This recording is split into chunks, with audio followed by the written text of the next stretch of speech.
brought to you by Nova शुद्ध घी। जब जब खाए दिल खुश हो जाए, सदियों का नोवा शुद्ध देसी घी, सपना स्वस्थ भारत का। I love घी। 2024 में एक साथ लोकसभा और विधानसभा चुनाव हारने का ये अंजाम होगा, ये नवीन पटनायक ने कभी सोचा नहीं होगा। पिता बीजू पटनायक की राजनीतिक विरासत लेकर राजनीति करने वाले नवीन पटनायक करीब 25 साल में कभी कोई चुनाव हारे नहीं थे। 2024 के चुनावों में एक साथ दो चुनावों का हार का स्वाद चखा तो जैसे जीभ जल गई, सत्ता भी गई और बरसों से जमी जमाई पार्टी बीजेडी धीरे धीरे रोज टूट रही है। मुश्किल से खुद चल फिर पाने वाले नवीन पटनायक के लिए मुश्किल हो रहा है पार्टी को बचाए रखना, क्योंकि उनके बाद या उनके साथ पार्टी चलाने के लिए कोई मजबूत हाथ है नहीं। ये फोटो फरवरी 2024 की है। राज्यसभा चुनाव के लिए बीजेडी ने जिनको उम्मीदवार बनाया था उनका नामांकन कराने खुद नवीन पटनायक पहुंचे थे। चुने हुए उम्मीदवारों में एक देबाशीष सामंतराय और सुभाशीष खूंटिया थे। राज्यसभा में कार्यकाल 6 साल का होता है। आमतौर पर राज्यसभा के लिए ऐसे उम्मीदवारों को टिकट मिल पाता है जिसे संसद पहुंचाने में पार्टी सुप्रीमो का बहुत इंटरेस्ट हो। देबाशीष सामंतराय इस कटौती पर खरे उतरे और संसद पहुंच गए। राज्यसभा में उनका 5 साल का कार्यकाल बचा है, लेकिन ओडिशा की राजनीति में बहुत चर्चा है कि देबाशीष के बीजेडी में गिने चुने रह गए हैं। नवीन पटनायक और पार्टी चलाने वालों से इतने नाराज हैं कि आए दिन बगावत का बम फोड़ते हैं। हाल में देबाशीष सामंतराय के लिए पार्टी में नया पद सीनियर सिटीजन सेल के वाइस प्रेसिडेंट का तौर पर बनाया गया है। देबाशीष इतने नाराज हुए कि पार्टी का पद स्वीकारने से ही मना कर दिया। कहा कि समझ में नहीं आता कि पॉलिटिकल पार्टी में वाइस प्रेसिडेंट क्या पद होता है। बीजेडी को ब्यूरोक्रेटिक पार्टी बोलते हुए सामंतराय ने नवीन बाबू को लिख दिया कि पार्टी को बीजू नवीन के लॉयल लोगों की जरूरत नहीं रही। पार्टी ने अब एक नई सोच, विचारधारा और कार्यशैली को अपना लिया है, जो पार्टी संस्थापक बीजू पटनायक की उस विरासत से अलग है जिसकी आप नवीन पटनायक मिसाल हैं। सामंतराय उन 10 सीनियर नेताओं में से हैं जिन्हें इन द रैंक यानी दर्जे के टैग के साथ उपाध्यक्ष, वरिष्ठ महासचिव जैसे पदों पर नियुक्त किया गया। चुनाव बाद बीजेडी में अंदरूनी कलह चल रही है। विरोध में बोलने वाले नेताओं पर ताबड़तोड़ एक्शन हो रहे हैं। ऐसे भी नेता हैं जो पार्टी छोड़ रहे हैं। ऐसे ही एक्शन के लपेटे में आ गई बीजेडी महिला सेल की महासचिव और वोकल नेता श्रीमयी मिश्रा। श्रीमयी मिश्रा महीनों से बीजेडी और वीके पांडियन के खिलाफ लिख रही थी। नवीन पटनायक की तुलना धृतराष्ट्र से कर दी थी। श्रीमयी ने पांडियन के लिए लिखा क्रांति का आग, क्रांति की शुरुआत, विनाश की आहट।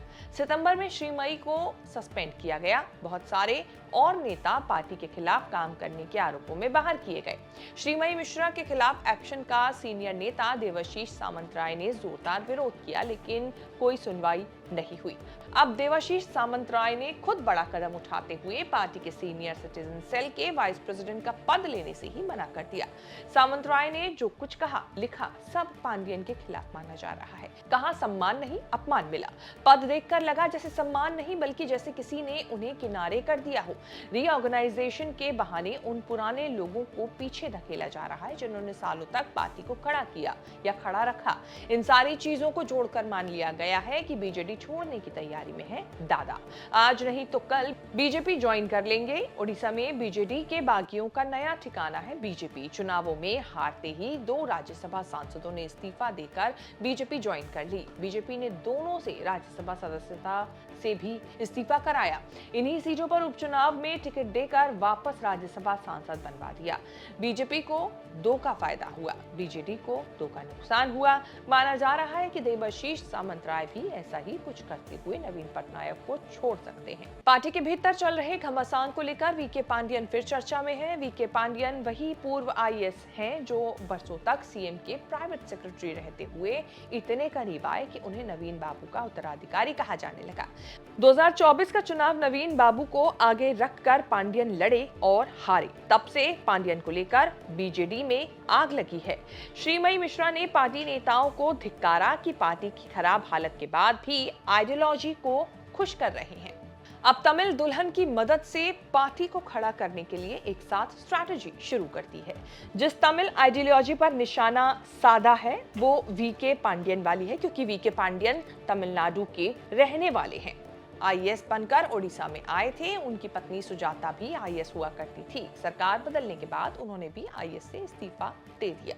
वीके पांडियन आईएएस की नौकरी छोड़कर चुनावों से पहले बीजेडी में शामिल हुए थे, लेकिन आते ही धक्का लगा। उन्होंने वीडियो डालकर ऐलान किया कि वो पार्टी ही नहीं, राजनीति से भी संन्यास ले रहे हैं। इस बात को 1.5 साल होने जा रहे हैं, फिर भी पार्टी में जो हो रहा है उसके लिए पांडियन को जिम्मेदार माना जा रहा है।